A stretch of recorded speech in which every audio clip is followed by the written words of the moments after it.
Hey y'all, good to see you. This is old Zeke again, and we're going to talk about the last section in chapter 12 today. Now, maybe it's some of you that doesn't really matter, but what we're talking about is President Monroe and foreign affairs. Now, last time we talked about all the way up to year 1824. We're going to go back a little bit. We're going to go back in history a little bit when President Madison was still in charge. All right, so here's how we're going to start this off. Y'all know where Canada is? Canada is way up there. You know, it's above America is right now, right? And at one time, France used to own most all of that. But, since about 1763 or so, the Britons took over. Now, funny thing, people speak different languages. Do you know about that? Do you know people speak different ways of talking? Like, nobody speaks like me. Well, maybe they do. I don't know. But there was French-speaking people and there was English-speaking people. And they kind of split themselves up from each other. Yes, they did. They kind of split themselves up. Now, in the 1800s, Canada is going to be united to rebel against British rule. Okay? Lord Durham. You ever hear of him before? Well, you can look him up. Lord Durham is the governor of Canada. Okay? And he advises Parliament to unite Upper and Lower Canada and allow Canadians to control all their local affairs. Parliament agreed. There was not going to be any fighting up there. No, there wasn't going to be any fighting. They would do it peaceful like. Why can't we learn to do things like that? And I'm surprised because it's the English and they're not wanting to fight. Usually they're fighting about everything. That's because they're getting their own way. That's why. So in 1867, that's way past 1824, 1867. Okay, it took them a while to do it. Maybe that's why they talk it out instead of fighting out. Fighting means things happen real fast. The provinces of Nova Scotia, New Brunswick, Ontario, you've heard that before, Quebec, they all joined together and they called themselves the Dominion of Canada. So take note on that. They called themselves the Dominion of Canada. Other provinces soon followed, and slowly and peacefully, not fighting about it, peacefully, Americans, neighbors to the north, became a nation. The nation today we call Canada. Now let's get back to America and what we're talking about today. We're talking about something way down south, and that's Florida. Right? So for years, Americans had wanted to own Spanish Florida. It was owned by the Spanish. Yes, it was. We couldn't take it. We didn't have it. And things were happening down there that were going to be bad for us. Let me tell you about it. In 1810, President Madison, we're all the way back to 1810 again. We're back another 40, 50 years.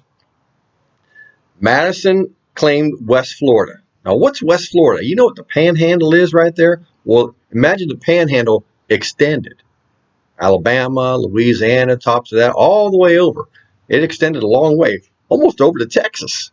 So he claimed that as part of America.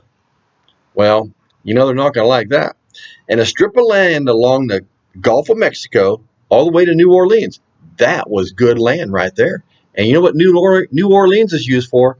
It's a port. It's a port right to the Gulf of Mexico. So when these here farmers in our land here want to try to get their goods out to other countries, they can't go across the country, but they can go down the Mississippi River, go out to the Gulf of Mexico, and there's a ship waiting right there, take their goods out. It was real important to us. It really was. All right, so we're using that. We're going to use that. Now, the Spanish also claimed this land. Oh, there's a problem. There's a problem right there. And East Florida now continues to be a problem. East Florida is what we call Florida today. Okay, it's a problem. What they were doing was there was Seminole Indians down there. Seminole Indians, they were coming up into America, into Georgia, areas like that, and they were raiding up there. They were causing havoc, and they were causing damage, and they were causing some deaths. Okay? Then they'd hightail it back over into Florida. Well, we couldn't touch them because now they're in Spain. Also, a lot of runaway slaves were going down to Florida, and the Seminoles were taking care of them. Yes, they were. Yes, they were. And they became radical. And they joined, lots of them joined the Seminole tribe. Now, they really wanted to be on their own. Eventually, it would be on their own. But there's a problem right there, too. All right, you got a lot of angry people in that area down there, and the Spanish are doing nothing about it. They're not doing nothing about it. They're not controlling any of these people. Should they? Well, it is their territory, so they should have some control and some idea of what's going on, especially if they're going into America. So let's read on a little bit. In 1818, Andrew Jackson is going to go down that way because he's going to chase some Indians, some Seminole Indians, into the area. So that's our story today. I was with Andrew Jackson, I should say General Jackson. He's going to be president one day. I know it because he's a great man. But at this time, he was a general. All right? You know what Jackson's nickname was, right? Old Hickory. Because he is hard to deal with, and he doesn't break. He does not break. His yes is yes, and his no is no. He's a tough guy. He's a tough man to deal with. Anyway, if you're on his good side, like old Zeke is here, I'm always on his good side. He's okay with me. You see, he's all right with me. So, the colonies of East Florida and West Florida remained loyal to British during this War of American Independence. Remember, we started that back in 1776. We had that revolution. After the Treaty of Paris, what year was that? Anybody know? Boom, boom, boom. 1783. That's, folks, when we become a country. We didn't become a country in 1776. We became a country once that peace treaty was signed and the British let us go. Yes, 1783. All right, mark that date. Once that happened, Florida was all returned to Spanish control. And after 1783, American immigrants started moving into West Florida. I mean, that long panhandle. Not the Florida we know today, but the long panhandle, because they figured, hey, that's our land too. So we're going to move in there. If it's Alabama, it's Alabama, all the way down to the coast. Spanish didn't quite see it that way. They saw that that was still their land. Okay? So in 1810, and here's where we start. These American settlers in West Florida started to rebel, declaring independence from Spain because the Spanish were giving them a little bit of a problem. Now, they came up with this flag. No, it's not old Stars and Stripes here, not Old Glory. It was a flag called the Bonnie Blue flag. It's a blue flag with a big white star in the middle. That was for independence from Florida. That's where that first came from. If you ever seen the flag of Texas, right in the corner is a big blue spot with a big white star. That's part of the Bonnie Blue flag. That's right, it is. I'm telling you. Now, President James Madison and Congress used the incident here to claim the region, knowing full well that the Spanish government was seriously weakened by Napoleon's invasion of Spain.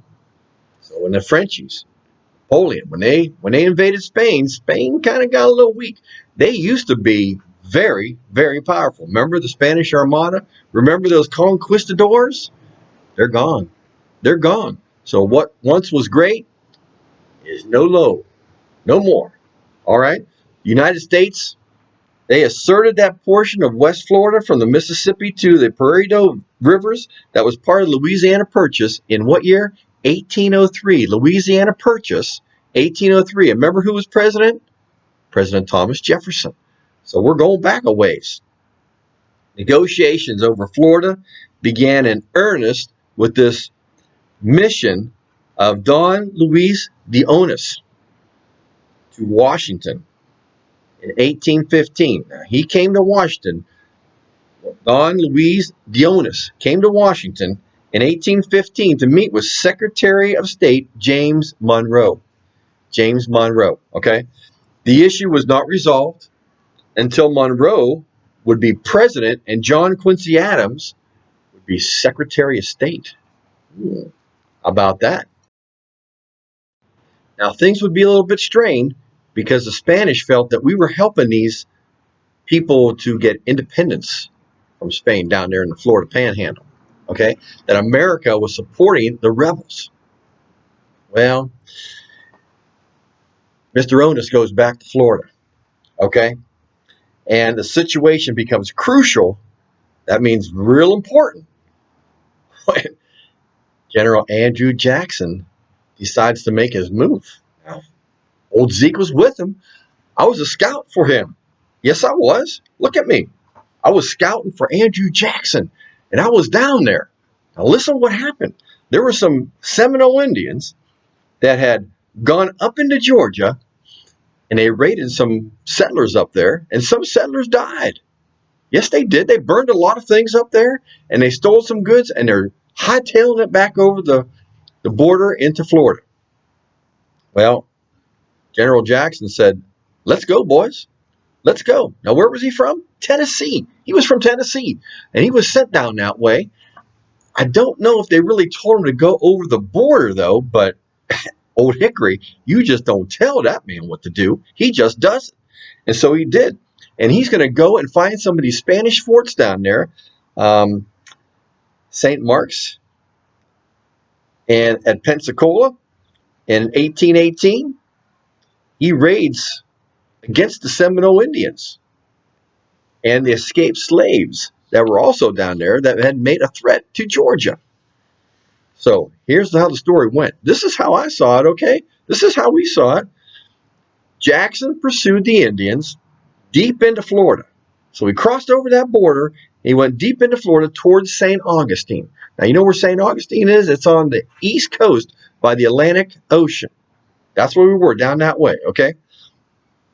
Along the way, he came across an encampment defended by 340 Negroes, okay? As reported by the National Intelligencer. I mean, there was newspapers all over the place. They reported this, and this is what they said. Of course, this is what they heard from all of us, too, okay? There was 340 of these Negroes that were encamped there, and they were attacked and conquered by Old Hickory and us men. Without a shot being fired, they knew they were outgunned, and they just gave up. We didn't want to kill those people. No, we didn't. And neither did General Jackson. So they gave up. Now, on May 24th, 1818, the general and us, we chased Seminole Indians across the border in East Florida. We took Forts St. Mark's and Pensacola. That's on the other coast. And raised the American flag. Well, you know what that means? That means war. Yes, it does. When you attack somebody else's fort, you take their flag down and you raise ours, that means war. Do you think he just started a war? We didn't think so. We just thought we were getting back what was ours. Because here's what was happening.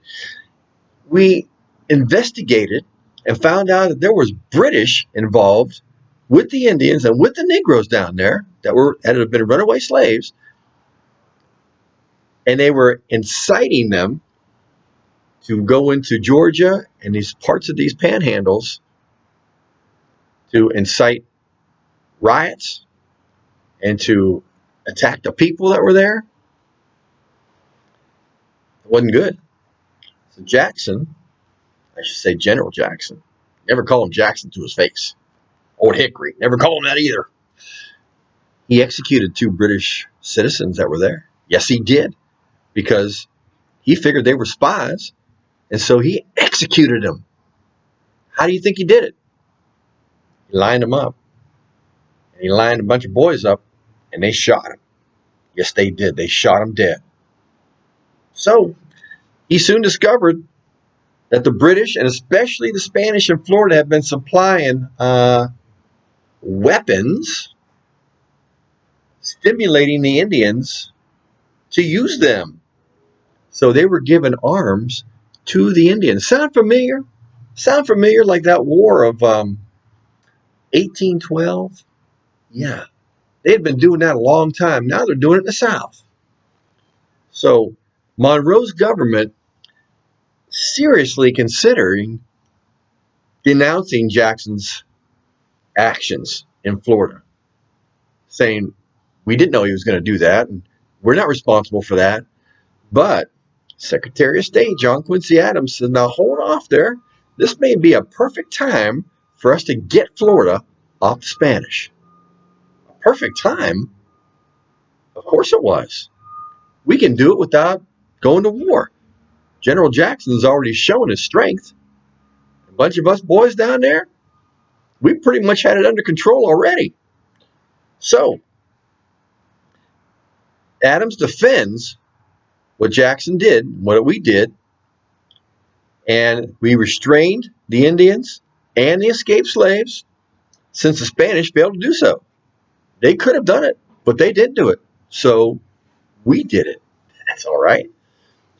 Adams also sensed that Jackson's Seminole campaign, is called now, was popular with Americans, and it strengthened the diplomatic hand with Spain. In other words, Spain would look at America now with a little bit of fear and maybe some respect. So what do you think? Should we have went down there? Do you think General Jackson was right in doing what he did? Hey, I'm just along for the ride, okay? I do what the general tells me to do, and then I come back and report what I see. So old Zeke's just old Zeke. That's all. I don't have to have any opinions, but I want to know if you have an opinion. If you do, let me know on here. Let me know what you think. All right, let's go to the last part here about Adams. Adams used the Jackson military action to present Spain with a demand to either control the inhabitants of Florida, East Florida especially, or just give it over to the United States. In other words, cede it. Ceded. Cede it. They're going to cede it to us. All that land for free. Well, not quite for free. We're not going to pay for it, and we're not going to go to war over it. So Minister Onis, there he is again, Mr. Onis, and Secretary Adams, they reached an agreement. And here's the agreement, whereby Spain ceded East Florida to the United States and denounced all claims to West Florida. Uh-oh. That means they're giving us West Florida too. So we're getting the whole kit and caboodle there. You understand? We're getting all that panhandle, and we're getting all of Florida. We're getting it all. They're going to cede it all to us. Spanish army was weak, and they could not stand up against us. They knew they couldn't stand up against us. So they gave all Florida to America.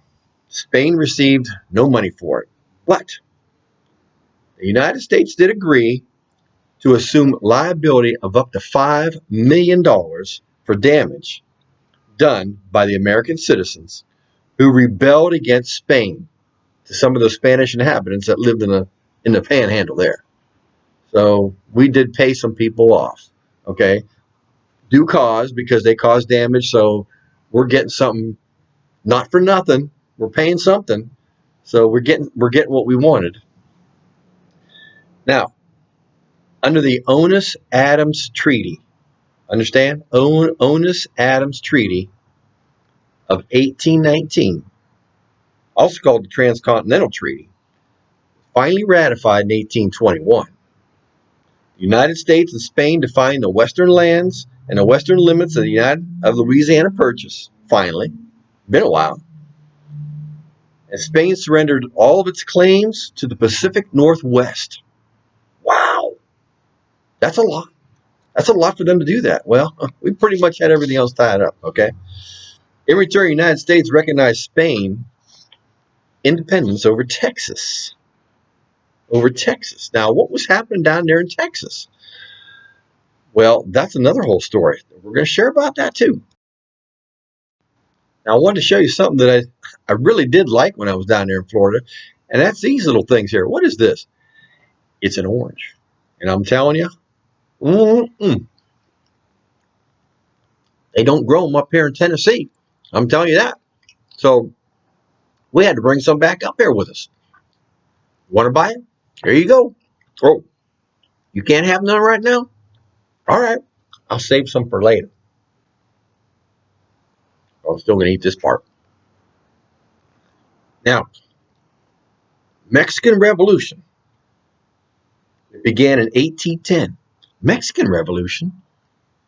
Where's that? Way far away from Florida.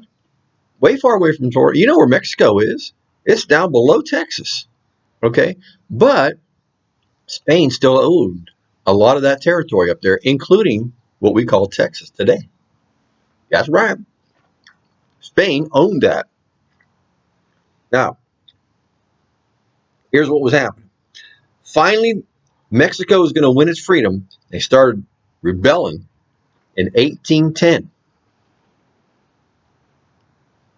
They get their independence in 1821. About the same time that we're getting Florida, isn't it? About the same time period. So no wonder Spain was beside themselves. They were fighting on this coast, and they're fighting over there in Mexico. It was too much for them. So the Mexican people took over that area. Now you're saying, well, Spanish and Mexican are the same. No, they're not the same. They are not the same type of people. They live in the same area. That's like be like saying that all Indians are all the same. They are not the same. They are not the same. So other Latin American colonies down in that area and even in South America were starting to break away from Spain. And by 1825, just a few more years later, once Mexico got its independence, 1821, 4 years later, by 1825, Spain had lost all of its colonies, all of them in Latin America, except Puerto Rico and Cuba. That's the only ones they had left. They lost everything. Now they're upset. You kind of see that because them conquistadors went through there. They found all that gold, destroyed a couple Indian nations down there, the Incas, the Mayans, the Aztecs, a lot of them. The United States quickly grants some of these new countries diplomatic recognition. So listen to that word, diplomatic recognition. What does that mean, Zeke? Well, here's what it means. It means we are going to recognize you now as a new country, not Spain, as a new country. Mexico, Guatemala, Colombia. What does that do for us? It means that we have more partners to trade with. And guess what? England is doing the same thing. It means money, folks. It means money in our pockets. So we are getting money from that. And that's a good thing. So this recognition, Spain didn't like that. No, they didn't. They didn't like that at all. Spain is going to plan on getting back at us, or really just getting back their colonies. And here's what they do. They are going to ask help from Austria, Prussia, Russia, and France to come on over here, give them some men, some ships, and take those colonies back. Well, how do you think that's going to work out? You think they're all going to help Spain out? Believe it or not, they said they would. Now, as they say they would, the United States is not going to let that happen. They're not going to let that happen because now we're doing pretty good. We know what independence is like. We know what it's like to fight for independence, right? That's right. So, John Quincy Adams advises the president to make clear that the world would know the power of the United States in the Western Hemisphere if any of those countries came over here and tried to take those colonies back. He wanted to warn Europe and all the nations there to keep out of our business over here in this hemisphere. Wow, that's a pretty bold statement. We hadn't been a country that long. 1783, and this is only 1825. So it hasn't been that long. You do the math. England also is going to oppose this. And the British ask us this: why don't we join together? Why don't we join together and they'll never touch us? And what do you think Secretary of State Adams says? No, we don't need your help. We don't need your help.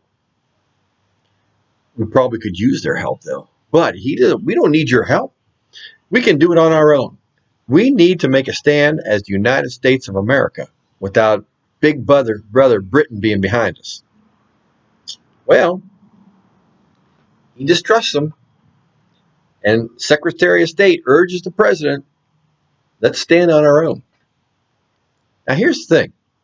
If you're going to go against a fight with somebody and they are a lot bigger than you are, you've got all full of vinegar and you're ready to go, right? And all of a sudden you see that they're starting to back down as you're looking up to them. What might be the reason? You might have a big friend or a brother standing behind you that you can't see, but they can.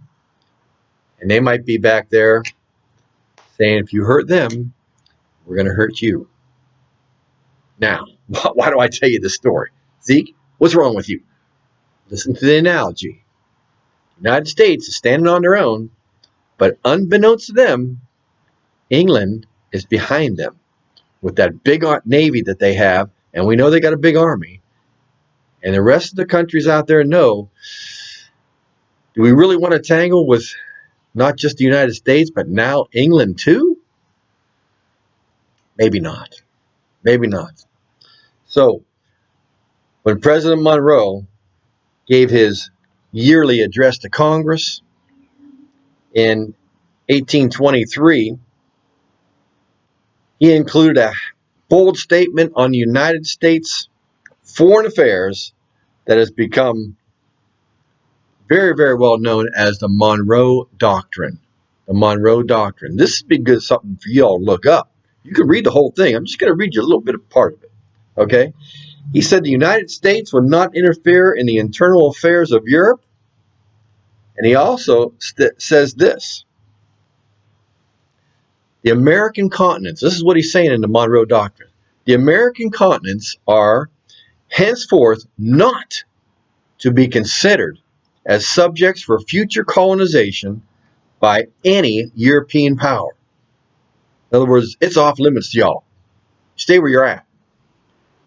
He goes on to say, to extend their system to any portion of this hemisphere would be determined by the United States as an act dangerous to our peace and safety. Well, what do you think that means? We consider it to be an act of war. You come over here and start something, we're going to finish it. We're going to finish it. Well, what's Europe going to do about that? Nobody's coming. And Spain is, hey guys, let's go. Nobody's coming because Europe was so surprised by the boldness of America. Thank goodness for old America. Doesn't matter if we have Britain back there or not. We got the stars and stripes here. We got America. If it takes that, I have to go to war with you, and we're going to do it, and we're going to stand up for them countries down there. Nobody came. They did not challenge it, especially knowing that England would be backing us. We didn't really know that. Well, maybe we kind of did, but we're not going to say it out loud. We don't want to say that out loud. Americans felt proud of the Monroe Doctrine, and we should feel proud about the Monroe Doctrine, even to today. We should. It showed the political independence that we had. It showed the strength of our military that we have. And the Monroe Doctrine would become especially important when the United States became a major power in this world. So you have to understand something. Wherever you go, you are an American. You might go to France, you might go to Germany, you might go to China, you could go to Ireland, anywhere that you want to. They're always going to know that you're an American because you have something.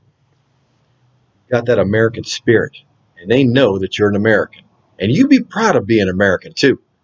You be proud. Don't be hyphenating their name there. You be proud that you are first an American. This is where you're born. This is where you're from. And if you're not born here and you become a citizen here, guess what? You're one of us. You are one of us. We defend not only our own land and not only our own people, we defend and protect those out there that can't defend and protect themselves. That's the American way. That's what we do. So when we hear people bashing this old flag back here, Zeke don't take kindly to that. I don't. Because this here flag has saved more people than you can even realize. And has made peace more times than you can realize. Some of the countries that we put under protection, some of them have turned against us because their rulers have changed their minds about things. But I still think in the hearts of a lot of those people, they still like us. And they want to be like us. So I'm proud to be an American. How about you? I think you all should be proud to be an American. And guess what? That ends chapter 12. Oh, I did it. I did it. I ended chapter 12. So we're going to go on to something else. We're going to go way back up into 1832 next time. And we're going to talk about Old Hickory. Don't say it out loud. He might be around here someplace. But Old Hickory is going to become the president of the United States. That's going to be something that you're all going to want to see. So until next time, remember, you be kind to somebody. And those people that you love, you tell them that you love them. And do it today, too. Goodbye, y'all.